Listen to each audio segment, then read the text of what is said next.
ماہ رمضان جس کی ہر گھڑی رحمت بھری اور مغفرتوں کے پروانے تقسیم ہوں گے، ایسے موقع پر نیکیوں سے غفلت نہیں کرنی چاہیے۔ حضرت سیدنا عبد الرحمن سلمی رحمۃ اللہ علیہ فرماتے ہیں، یعنی آخری وقت میں انہوں نے فرمایا اپنے کہ الحمدللہ میں اپنے رب کی رحمت سے پورا امیدوار ہوں، کیونکہ میں نے 80 رمضان اس کی رضا کے لیے روزوں میں گزارے، الحمدللہ۔ تو اللہ کرے کہ ہم بھی اخلاص کے ساتھ نیکیاں کرنے والے بن جائیں، کیونکہ یہ کمائی کے دن ہیں، نیکیاں بڑھانے کے دن ہیں، اس میں غفلت نہیں ٹھیک۔ حضرت امام ابن جوزی رحمۃ اللہ علیہ فرماتے ہیں کہ جب نیکیاں کمانے کے دن رات آتے ہیں نا، تو اس وقت غفلت نہیں کرنی چاہیے، کہ جب نفع زیادہ مل رہا ہوتا ہے کاروبار میں، تو اس وقت تاجر اگر غفلت کرے گا تو پھر یہ کمائی کب کرے گا۔ رمضان کیسے گزاریں؟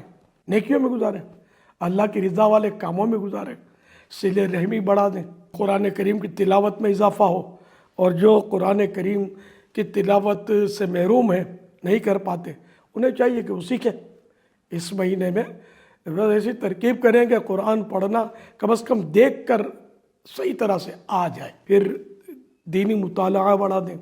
اگر رمضان شریف سے پہلے فیضان رمضان کا مطالعہ کر لیا، میٹھا مدینہ، ورنہ رمضان شریف کی مبارکباد دینے والوں کے لیے جنت کی بشارت کا بہت سا ایسے میسیجز چلتے ہیں کہ جو رمضان کی خوشخبری دیتا ہے اس کے لیے جنت واجب ہے۔ رمضان شریف کی مبارکباد دینے میں تو کوئی حرج نہیں ہے، ایک اچھی چیز ہے، اور نبی پاک صلی اللہ علیہ وسلم کی حدیثوں کا مطالعہ کریں تو آپ نے بھی قد جاءکم رمضان شہر مبارک، یہ روایتوں میں فرمایا تمہارے پر رمضان کا مہینہ آیا، برکتوں والا مہینہ ہے، تو یہ حضور علیہ السلام نے فرمایا۔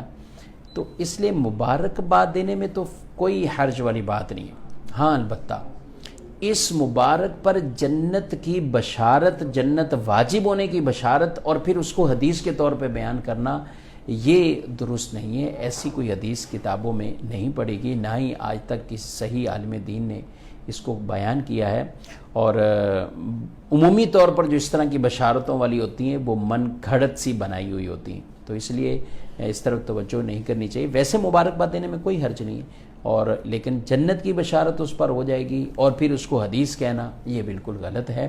نبی پاک علیہ السلام نے فرمایا کہ جو مجھ پر جان بوجھ کر جھوٹ مانتا ہے تو اس کو کہا گیا اس کا ٹھکانہ جہنم ہے۔ تو اس طرح کا بالکل بھی یہ انداز نہیں ہونا چاہیے۔